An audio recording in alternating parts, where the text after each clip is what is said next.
மகாநதி சீரியல்ல நம்ம காவேரியும் விஜயும் அப்படியே ஜாலியா பேசிக்கிட்டே வாக்கிங் போய்கிட்டே இருக்கும் பொழுது நம்ம சிந்து ரோட்டு ஓரமா இருக்கிற கொய்யா மரத்துல கொய்யாப்பழம் தாவி தாவி பறிச்சுக்கிட்டு இருக்கிறாங்க. கைக்கு எட்டவே இல்லை. இவங்க ரெண்டு பேரையும் பார்த்த உடனே ஓடி போய் ஒளிஞ்சுக்கிறாங்க. இவன் எதுக்கு இப்ப நம்மளை பார்த்துட்டு போய் ஒளிஞ்சிக்கிறா அப்படின்னு சொல்லி வந்து பார்த்தா இந்த கொய்யாப்பழத்தை பறிக்கிறதுக்கு தான் தாவிக்கிட்டு இருந்தாளா அப்படின்னு சொல்லி நம்ம விஜய் தாவி பறிச்சு அந்த பொண்ணை கூப்பிட்டு கொடுக்குறாங்க. அதை வாங்கிக்கிட்டு அந்த பொண்ணு ஓடிடுது. ஸோ அதுக்கு காரணம் என்ன அப்படின்னு பார்த்தீங்கன்னா அந்த பொண்ணு அந்த அளவுக்கு பசியில் இருக்கு. இவங்கெல்லாம் சாப்பிட்டுட்டாங்க, ஆனால் அந்த அவங்க சாப்பிட்டாங்களா என்ன அப்படிங்கிறத கூட கவனிக்கவே இல்லை. ஸோ இங்கே அதிகாலையிலேயே வந்து பார்த்தீங்கன்னா இந்த முத்து மலர் கிச்சனில் போயிட்டு காஃபி போட்டுக்கிட்டு இருக்கு. அங்கே நம்ம சாரதா போகிறாங்க. சாரதா போய் தனியாக ஒரு இதை எடுத்து வச்சு காப்பி போட ஆரம்பிக்கும் போது தேவையில்லாமல் முத்துமலர் பேச இந்த பொழப்புக்கு நீ பிச்சை எடுக்கலாம் அப்படிங்கிற மாதிரி சொல்ல உடனே கோச்சிக்கிட்டு அங்கேருந்து முத்துமலர் கிளம்புறாங்க. போகும்பொழுது கங்கா வர்றப்ப வழுக்கி விழ போக நம்ம கங்காவை பிடிச்சி ஏம்மா பார்த்து வரக்கூடாதா இந்த மாதிரி நேரத்தில் அப்படின்னு பிடிச்சி கொடுத்துட்டு போகிறாங்க நம்ம முத்துமலர். ஸோ அதுக்கப்புறம் தான் அச்சோ நம்ம ரொம்ப ஓவராக பேசிட்டோமே, இப்படிலாம் பேசக்கூடாது அப்படின்னு அப்போ தான் நம்ம சாரதாவுக்கு ஞாபகமே வருது. அந்த டைமில் நம்ம முத்துமலர் ஒரு வார்த்தை சொல்லியிருப்பாங்க.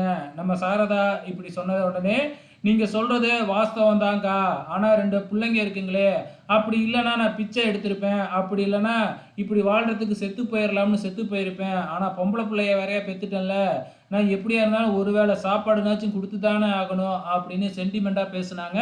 அதனால தான் சாரதா ரொம்பவுமே ஃபீல் பண்ணிக்கிட்டு இருக்கிறாங்க. இதுக்கப்புறம் என்ன, இப்போ கிருஷ்ண சிந்து இவங்க எல்லாம் ரூமில் இருக்கும் பொழுது நம்ம முத்துமலர் ரொம்ப கோவமாக ஏண்டா அவர் தான் செத்து போயிட்டாரு, நீ தான் குத்துக்கல் மாதிரி இருக்கல்ல, நீ வேலைக்கு போக வேண்டியது தானே அப்படின்னு கேட்க, இல்லைனா வா நம்ம ஊருக்கே போயிடலாம் அப்படின்னு கூப்பிட்டு பார்க்குறாங்க.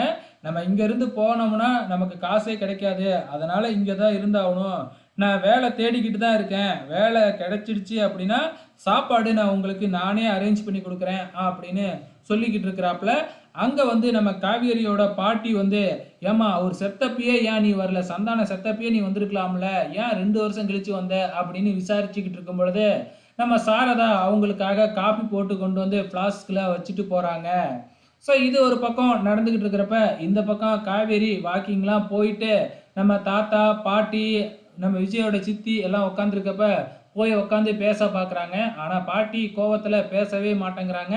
அதுக்கப்புறம் குழந்தைய பற்றி தாத்தா விசாரிக்கிறாப்புல, செக்கிங்லாம் போனியா, டாக்டரெல்லாம் பார்த்தியா அப்படின்னு சொல்லிட்டு 15ஆம் தேதி வர சொல்லியிருக்காங்க அப்படின்னு சொல்லிக்கிட்டு இருக்கும் பொழுது குழந்தை ஆடுது அப்படின்னு சொன்ன உடனே நம்ம பாட்டி சித்தி எல்லாமே வந்து நம்ம காவேரியோட வயிற்றுல வந்து குழந்தை கையை வச்சு பார்த்து அப்படியே தடவி பார்த்து ரசிச்சுக்கிட்டு இருக்காங்க.